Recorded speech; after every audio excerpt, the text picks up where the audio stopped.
மாத்தையனோட அம்மா குடிச்சிட்டு செக்யூரிட்டி எவ்வளவு தடுத்தாலும் கேட்காம உள்ள வந்து தகராறு பண்ண அத மாத்தையன் மட்டும் இல்லாம எல்லாருமே பாக்குறாங்க. அப்ப ஜாக்கி மாத்தையன் கிட்ட, டேய் மாமா, இந்த ஆண்டிய தாண்டா சொன்னேன், இங்கேயும் வந்துட்டாங்க பாரேன், நான் கூட சும்மா தாண்டா சொல்றாங்கன்னு நினைச்சேன்னு சொல்றான். அப்ப அம்மா வீராவை பார்த்து மாத்தையான்னு கூப்பிட்டதும் நம்ம ஜாக்கி இதை கேட்டதுமே மிரண்டு போறான். சாரி மச்சா, அவங்க உன்னோட அம்மான்னு தெரியாதுடான்னு சொல்லும் போதே அங்க இருந்து விறுவிறுன்னு கிளம்ப அவனை தடுத்து, டேய் மாத்தையா, அன்னைக்கு உன்னை ரோட்ல பார்த்ததுல இருந்து ஓ ஞாபகமாவே இருந்தது, அதனாலதான் உன்னை பார்க்கலாம்னு வந்தா இவங்க விடவே மாட்றாங்க. நான் குடியேறின்னு தானே என்ன பார்க்க மாட்ற, தயவு செஞ்சு அம்மா கூட பேசுறான்னு சொல்ல வேகமா அவங்களோட கையை உதறி விட்டு அங்க இருந்து கிளம்புறான். அப்ப ரங்கனும் அங்க வந்து தியோ கிட்ட அம்மாவை கூப்பிட்டு போக சொல்றான். இந்த பக்கம் மாத்தையும் அகாடமியை விட்டு வெளியே வந்து அங்க இருந்து ஓடியே ஹில்ஸுக்கு மேல வந்து கத்தி அழுகுறான். அப்பதான் விசுவல்ல மாத்தையனுக்கு பாஸ்ட்ல என்ன நடந்துச்சுன்னு காட்டுறாங்க. அவன் வீட்டுல படிச்சுக்கிட்டு இருக்கும்போது அவங்க அப்பாவை போலீஸ்காரங்க வந்து அடிச்சு இழுத்துட்டு போறாங்க.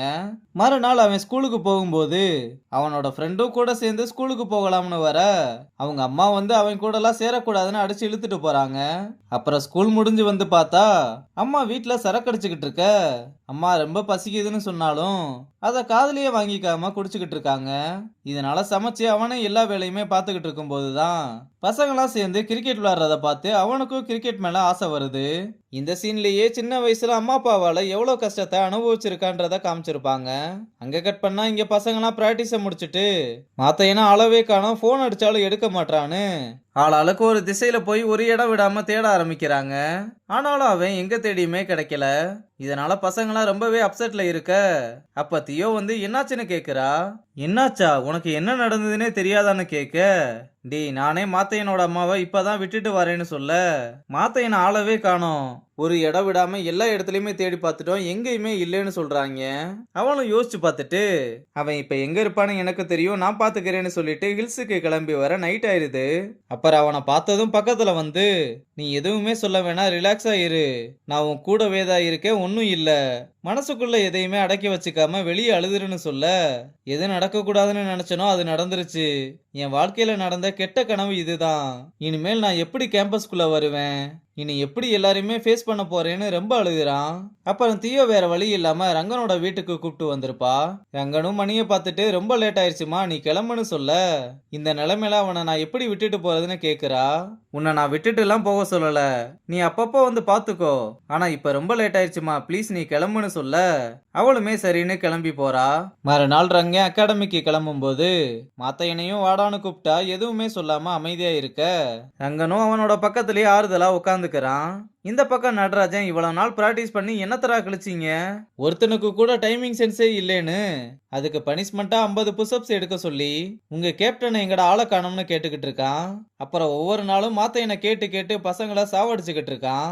இதனால ஜாக்கியும் மணியும் வந்து மாத்தையன் கிட்ட பேசலாம்னு பார்த்தா அப்ப கரெக்டா ரங்கம் வந்து, எப்படிடா வெளியே வந்தீங்க, என்னாச்சுன்னு கேட்க, என்ன சார் எதுவுமே தெரியாத மாதிரி கேக்குறீங்க, டோர்னமெண்ட் வேற வருது, கேப்டன் இல்லாம டீமே கொலாப்ஸ் ஆகி இருக்கு, அந்த நடராஜ் வேற இவனை கேட்டு கேட்டு எங்களை சாவடிச்சுக்கிட்டு இருக்கான், நீங்க தான் இவனை எப்படியாவது கூப்பிட்டு வரணும்னு சொல்ல, அதெல்லாம் எனக்கு தெரியும், ஃபர்ஸ்ட் நீங்க மாட்டிக்காம போங்கடான்னு அனுப்பி விடுறான்.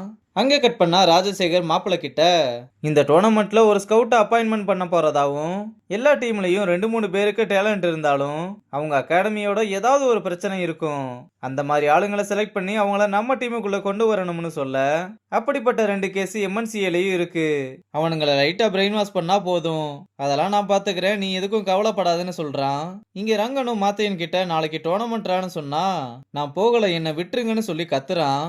ரங்கனும் சரிடா சரிடான்னு அவனை சமாதானப்படுத்தி, நீ எதனால கிரிக்கெட் விளையாட ஆரம்பிச்சேன்னு தெரியாது, ஆனா இது எல்லாத்தையுமே மறக்கிறதுக்கு தான் நீ ஆட ஆரம்பிச்சிருந்தா, அந்த கேமை இந்த நேரத்துல தான் நீ க்ளோஸா வச்சுக்கணும், இப்ப மட்டும் இதை விட்டா உன்னால எதையுமே மறக்க முடியாது, ஆனா நீ இப்ப விளாண்டா அது உனக்கு மட்டும் இல்ல, உன்ன மாதிரி பல பேருக்கு அது இன்ஸ்பிரேஷனா இருக்கும்னு சொல்ல, எனக்கு தெரியும், நான் டோர்னமெண்ட்டுக்கு போகணும்னு தானே இப்படி எல்லாம் பேசிக்கிட்டு இருக்கீங்கன்னு கேட்க, அப்படி இல்லடா, நல்லா கிரிக்கெட் விளையாட தெரிஞ்சும் வாழ்க்கையில நடந்த சில பிரச்சனைகளால அந்த கிரிக்கெட்டை விட்டா என்ன நடக்கும்ன்றத என்ன பார்த்து தெரிஞ்சுக்கோ, நான் மட்டும் பின்வாங்காம ஓவர் கம் பண்ணி வந்திருந்தா இந்த 10 வருஷத்துல நான் இழந்ததெல்லாம் இப்ப இருந்திருக்குமான்னு தெரியல, ஆனா கண்டிப்பா நான் காணாம போயிருக்க மாட்டேன், உன்னை இதை கிரிக்கெட்டுக்காக பண்ண சொல்லல, உனக்காக மட்டும்தான் இதை பண்ண சொல்றேன், உங்க அம்மா அப்பா உன் கூட இருந்திருந்தா என்னெல்லாம் பண்ணுவாங்களோ அதெல்லாம் நான் உனக்கு பண்றேன். நீ எவ்வளவு தூரம் போகணும்னு நினைக்கிறியோ போ. நீ எங்க இருந்து வந்தேன்றது உன் கையில இல்ல. ஆனா நீ எங்க போக போறேன்றது உன் கையில தான் இருக்குன்னு அட்வைஸ் பண்ணிட்டு போறான். அப்புறம் பசங்களுக்கு ரங்கன் கோச்சிங் கொடுத்துக்கிட்டு இருக்கும்போது பத்மா நடராஜன் கிட்ட மாத்தையன் இப்ப ரங்கன் வீட்ல தான் இருக்கான்னு போட்டு விட, நடராஜன் வேகமா வந்து என் டீம் விஷயத்துல தலையிடாதுன்னு உன்கிட்ட எத்தனை தடவை சொல்லியிருக்கேன். எதுக்குடா மாத்தையனை உன் வீட்ல வச்சிருக்கேன்னு ஓவரா பேச, நீ யாருன்னு நினைச்சு பேசிக்கிட்டு இருக்க? நீ வெறும் கோச் அவ்வளவுதான். கிரவுண்டுக்கு வெளியே பசங்க யார்கிட்ட பேசணும் யார்கிட்ட பேசக்கூடாதுன்னு சொல்றதுக்கு உனக்கு உரிமை இல்ல, எனக்கு உரிமை இல்ல. அவன் டோர்னமெண்ட்டுக்கு திரும்பி வருவான். இதுக்கு மேல யாராவது அவனை ட்ரபிள் பண்ணீங்க, பழைய ரங்கனை பார்க்க வேண்டியதா இருக்கும். நான் தான் அவனோட கார்டியன். எனக்கு கேட்க எல்லா உரிமையும் இருக்கு. இந்த புளிப்பு வேலையெல்லாம் என்கிட்ட வச்சுக்காதுன்னு சொல்லிட்டு கிளம்புறதோட இந்த எபிசோட முடிச்சிருக்காங்க.